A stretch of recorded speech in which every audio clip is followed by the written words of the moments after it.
O Senhor esteja convosco.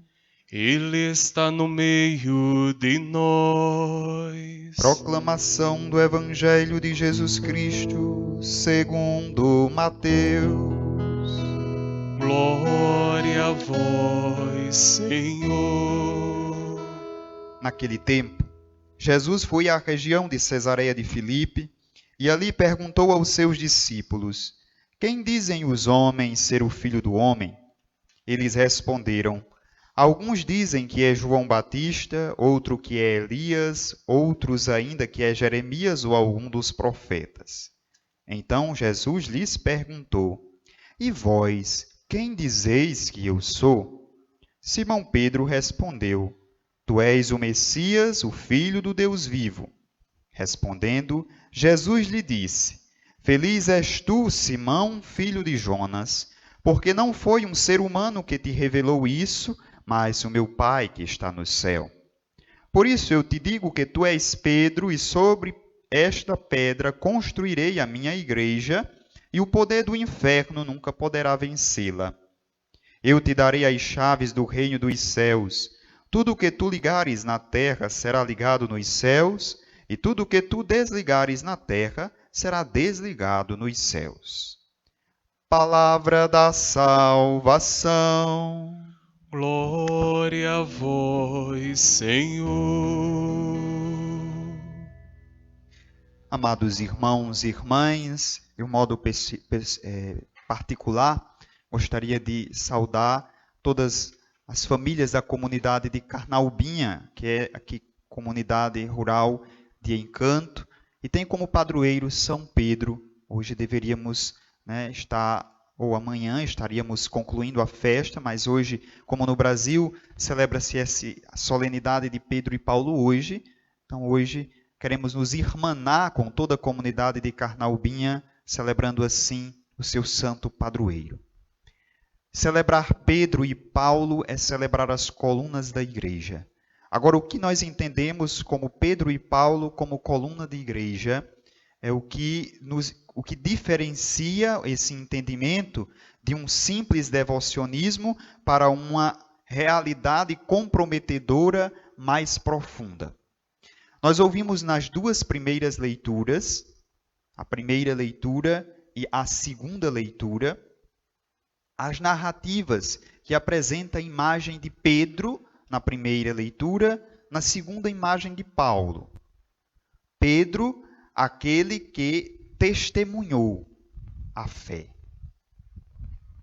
Aquele que hoje, ao ouvir no relato dos Atos dos Apóstolos, estava preso. E se vocês prestaram atenção, porque a leitura bíblica ela deve ser sempre marcada pela atenção nas grandes repetições. Quando na Bíblia apresenta uma repetição ou insistência de uma ideia, é porque ela tem muito valor à interpretação. Diz que Pedro estava guardado em uma prisão. E faz questão, não é só, ele estava preso. Tinha uma junta de guardas na porta, as portas estavam fechadas, diz que ele estava acorrentado, diz que ele estava entre dois guardas, ou seja, ele estava em segurança máxima. Estava, de fato, numa segurança que não poderia, de forma alguma, humanamente, sair. Humanamente, ele não poderia sair dos seus algozes, de sua prisão. É bem verdade que um detalhe deve saltar aos nossos ouvidos. Dizia, enquanto Pedro estava preso, a igreja estava em oração por ele. Num versículo, no meio da leitura de hoje, diz, a igreja estava reunida em oração por Pedro.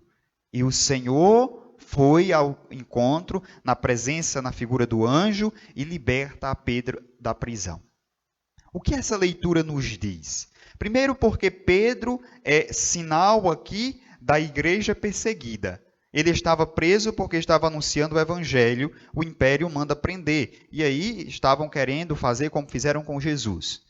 Por causa do sensacionalismo, vamos matar também ele, porque aí vamos ganhar o bem-querer do povo. Então, neste sentido, Pedro preso é a igreja perseguida. Mas enquanto aquela comunidade representada por Pedro estava presa, a outra parte da igreja estava em oração. Veja como é bonito a imagem dessa igreja primitiva, do início da igreja, que todos não estavam só unidos para partilhar os bens, mas também estavam unidos em oração. Oxalá o nosso modelo de igreja hoje fosse como era de antigamente. Hoje nós somos igreja, mas quando nós sabemos que um dos nossos irmãos, que é igreja, cometeu um pecado, um vacilo, um deslize, em vez de nós estarmos unidos em oração para a sua libertação, nós fazemos questão de aprisioná-lo cada vez mais a partir das correntes do nosso julgamento, dos nossos apontamentos, dos nossos olhares de juízes. Ou seja, nós fazemos totalmente contrário à igreja primitiva. Enquanto eles estavam em oração para a libertação de Pedro, nós muitas vezes olhamos para o pecado do outro, para a fraqueza do outro e fazemos isso crivo de condenação. Mas o mais belo, além disso aqui, é de perceber de que nada pode conter a palavra de Deus. Nada contém aqueles que Deus ou que estão com Deus. Nem mesmo as correntes humanas foram capazes de prender Pedro. Pedro era de Deus, Deus o queria ainda anunciando, por isso o libertou. Então não é qualquer prisão que nos sustenta. Não é qualquer depressão, não é qualquer ansiedade, não é qualquer medo, não é mesmo as prisões humanas que vão nos sustentar se estivermos de fato dispostos a anunciar a boa nova do Evangelho. A quem teme o Senhor, a quem está disposto a servir ao Senhor, recebe dele a libertação, como cantou o salmista. De todos os temores nos livrou o Senhor Deus. Veja que o verbo está no passado, já nos livrou. Se ele já nos livrou e nós estamos ainda amedrontados, é porque buscamos este amedrontamento ou deixamos nos amedrontar por algo que encontramos no caminho. Mas nós já fomos libertados. Se fomos libertados, sabemos qual é o caminho. Se a libertação do amedrontamento, do medo e da morte foi a cruz de Jesus Cristo, o nosso livramento se dará aos pés desse Jesus crucificado, morto e ressuscitado. A força dos apóstolos. Na segunda leitura, a carta a Timóteo, Paulo já está preso, e veja o detalhe das duas leituras, é que no Ato dos Apóstolos, Pedro está preso, na carta a Timóteo, Paulo também estará preso.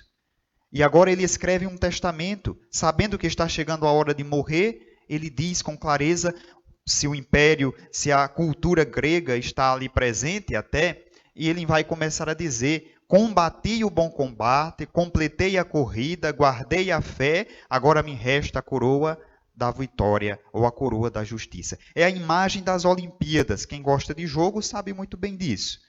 Veja que é uma linguagem de Olimpíada. Combati o bom combate, completei a corrida, guardei a fé, ou seja, cumpri a minha missão, agora resta-me a coroa da vitória. Do Senhor justo juiz me dará. Essa é a imagem de quem sabe que cumpriu a sua missão. A imagem de quem viveu a vida plenamente, viveu profundamente suas convicções, amou como deveria amar, serviu como deveria servir, na hora da morte não teme a morte. Pelo contrário, saberá que agora é hora de receber a coroa da vitória. Depois de toda a corrida, depois de toda a luta, se vem a vitória, agora após a luta da vida é a vitória da vida eterna. Por isso a imagem de Paulo aqui apresenta como aquele que, sofrendo as grandes tormentas, as grandes dificuldades, agora sabe que encontrou o que plenamente procurou, a vitória. Agora, a contemplação de Deus. Veja as duas imagens, Pedro e Paulo. Como disse no início da missa, são as colunas da igreja, embora ambos por caminhos diferentes, tem um único objetivo: anunciar o Senhor. Pedro anuncia o Evangelho aos judeus. Paulo aos gentios. Por isso Paulo anda mais. Desejava ir até a Espanha. Por isso que vemos tantas cartas dele à região da Galácia, à comunidade dos Colossenses, à comunidade de Corinto. Escreve a Timóteo, escreve a Tito. E assim as cartas vão demonstrando de fato que Paulo peregrinou, foi missionário em vários lugares, com um único objetivo: anunciar a boa nova do Evangelho. Agora, no final, ambos estão presos e ambos sofrerão o martírio. Pedro, que se assemelha a Jesus, como diz a tradição, crucificado, pede que seja crucificado de cabeça para baixo, porque não se achava digno de morrer como o Senhor, e Paulo, morto à espada, é decapitado em Roma. Ambos também são martirizados em Roma. Essa imagem dos dois apóstolos, como eu disse, se são colunas da igreja, não significa dizer que devemos nos apegar à figura de Pedro e de Paulo como uma coluna. Coluna significa o quê? Sustento. O sustento em si não é a pessoa dos apóstolos, mas é a fé desses apóstolos. É o exemplo da fé e do testemunho deles que sustenta toda a igreja. A igreja é sustentada pela fé dos apóstolos porque eles souberam viver e testemunhar essa fé. Por isso que no evangelho de hoje, Pedro, ou melhor, Jesus, quando pergunta, faz como um recenseamento, né? Quem dizem que eu sou? E aí eles vão dizer, uns dizem que é João Batista, outro que é Elias, outro que é Jeremias, outro que é algum dos profetas. A primeira resposta é quase como toda a perspectiva messiânica do povo de Israel. O povo do Antigo Testamento esperava isso. Jesus não se contenta e diz, mas e vocês? Para vocês, quem sou eu? Pedro, em nome dos apóstolos, responde, tu és o Messias, o Filho de Deus. E aí Jesus diz, tu és Pedro, e sobre esta pedra edificarei a minha igreja. Não é sobre Pedro, o apóstolo, é sobre a fé que Pedro professou. É sobre esta fé inabalável que Cristo de fato é o Messias, que Cristo é o Filho de Deus, que a igreja está fundada. A igreja, enquanto povo de Deus, enquanto comunidade, assembleia, povo reunido na palavra do Senhor. Agora, atenção. Quando diz que esta igreja está fundada na fé de Pedro, significa, repito, a fé da igreja. Não é num apóstolo, mas a fé que aquele apóstolo professou. E aí, olhamos a partir disso a fé que tantos homens, tantas mulheres, tantas pessoas devotaram ao longo do tempo. Essa fé que foi transmitida e que chega a cada um de nós hoje. Quando o Senhor fala isso ou pergunta quem é Ele, é algo importante. Porque, por que se perguntar, Jesus perguntar quem é Ele? Qual a relevância de Jesus perguntar aos discípulos sobre a sua identidade? Será que era uma necessidade que Jesus tinha? Como nós temos, né? Dizer, o que é que o povo está falando de mim? Quem sou eu para o povo? O povo está gostando de mim? Não está, não. Não era esse o interesse de Jesus. O interesse de saber era quem de fato eles estão pensando que eu sou. Porque dependendo da concepção que eu tenho de Jesus, essa concepção que eu tenho influi na minha prática de seguimento a Jesus. Basta você ver as inúmeras perspectivas de igrejas que têm da imagem de Jesus. Você liga um canal de televisão, para essa pessoa, Jesus é aquele que me dá um carro, que me dá uma casa, é aquele que dá tudo o que eu preciso. Se essa é a minha imagem de Jesus, eu vou agir conforme a lógica que eu tenho da imagem de Jesus. O Jesus que eu acredito é o Jesus milagreiro, que realiza todos os tipos de milagres. Portanto, a minha concepção de Jesus me levará a viver com essa concepção, esperando o milagre, esperando isso, aquilo. Quem é Jesus para nós? A concepção que deveria ser maior, de um Deus que pratica sua kenosis, ou seja, seu esvaziamento, assume a nossa humanidade e vive como um de nós.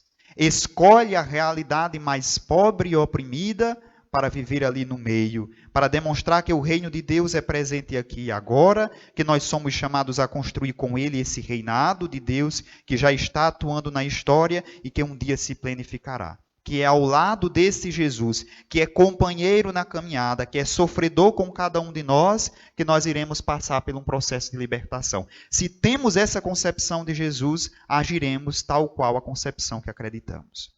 Por isso, celebrar Pedro e Paulo é celebrar as duas imagens de homens que simbolizam a fé da igreja, mas que cada um tinha uma sua mentalidade, e a partir que encontraram quem de fato era Jesus, passaram a viver tal qual a concepção que eles tinham do Mestre. Se assim não fazemos, fazemos contrário à fé da igreja, fazemos contrário a tudo aquilo que a Escritura nos pede e nos diz e que o Senhor espera de cada um de nós. Que a graça do Espírito Santo nos ajude a compreendermos como Pedro e Paulo compreendeu, como toda a igreja compreende, que a fé que nós assumimos deve ser professada e deve ser vivida no nosso dia a dia. Louvado seja nosso Senhor Jesus Cristo. Para sempre seja louvado.